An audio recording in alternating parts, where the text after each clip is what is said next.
Hace varios años, dos escritores publicaron un libro sobre un texto antiguo traducido recientemente, un evangelio perdido, como se lo llama en el libro. El texto ha estado en manos de la Biblioteca Británica desde 1847, pero atrajo la atención de los estudiosos hace poco.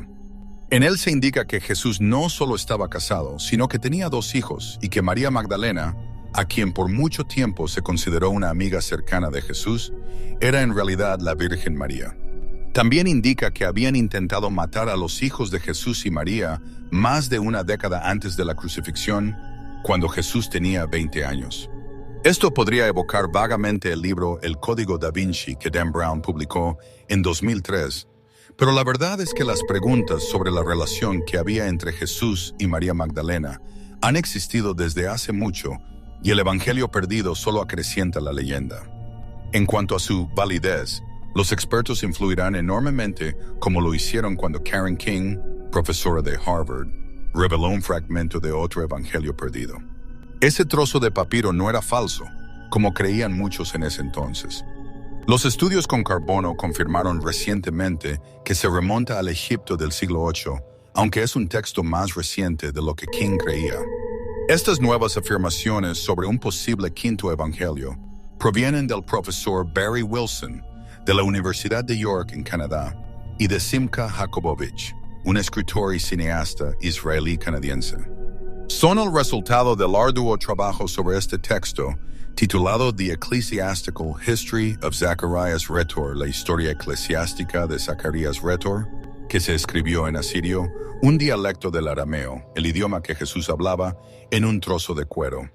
De hecho, hay mucha literatura en asirio que se volvió un importante idioma literario en Medio Oriente, especialmente después del siglo IV. Al parecer, el nuevo evangelio se compró en un monasterio egipcio a mediados del siglo XIX y lo llevaron a Inglaterra, aunque aún se desconoce su origen exacto. Los estudiosos analizaron el documento y lo descartaron porque lo consideraron insignificante, escribió Terence McCoy en el diario estadounidense The Washington Post. No sería el primer evangelio perdido.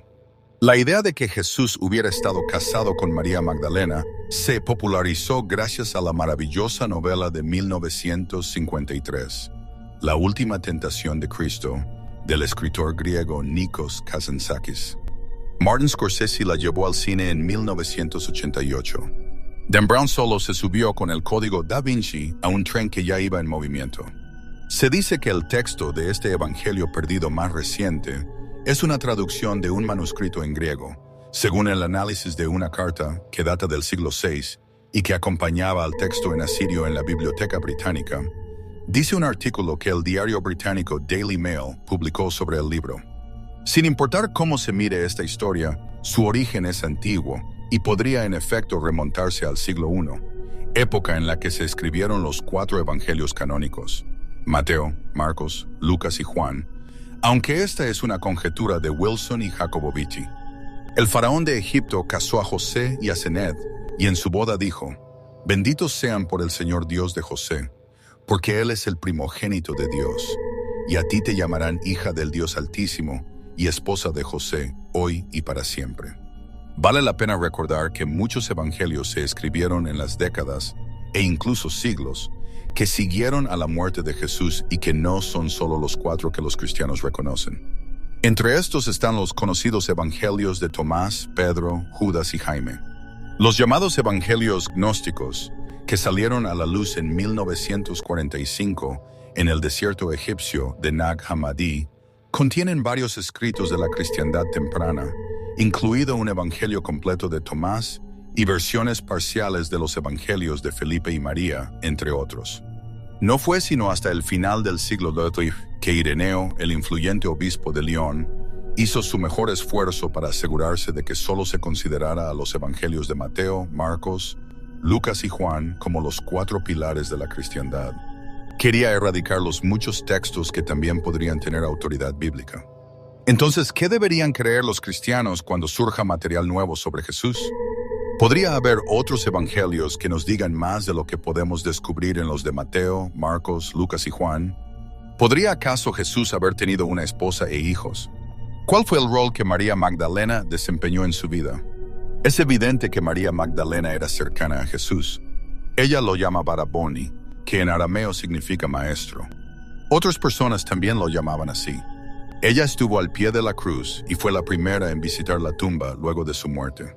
¿Quién sino la esposa habría ido a ver el cuerpo de un hombre al que acababan de crucificar? Esto parece un acto íntimo. Además, Jesús mismo se le reveló antes que a nadie más cuando se levantó de entre los muertos. En el siglo I habría sido común que un rabino tuviera esposa. Además, sabemos que Pedro, uno de los discípulos más cercanos a Jesús, tenía esposa, ya que Jesús fue a visitar a su suegra enferma. De cierta forma, no sabemos nada sobre la esposa de Pedro, ni de las posibles esposas de otros discípulos. La Iglesia Católica hizo su selección y marginó los escritos evangélicos y textos religiosos secundarios que se consideraban heréticos. No debería sorprender a nadie que esos materiales sean objeto de interés, aunque uno siempre debe tomarse las revelaciones de estos textos y de quienes los promueven con ciertas reservas. Y ahora dime, ¿tú qué piensas? ¿Crees que Jesús se estuvo casado y tuvo hijos? ¿O te parece una blasfemia? Déjame tu opinión en los comentarios y si te gustó el video, suscríbete al canal para más videos como este y te deseo que nunca te falte el amor ni el dinero.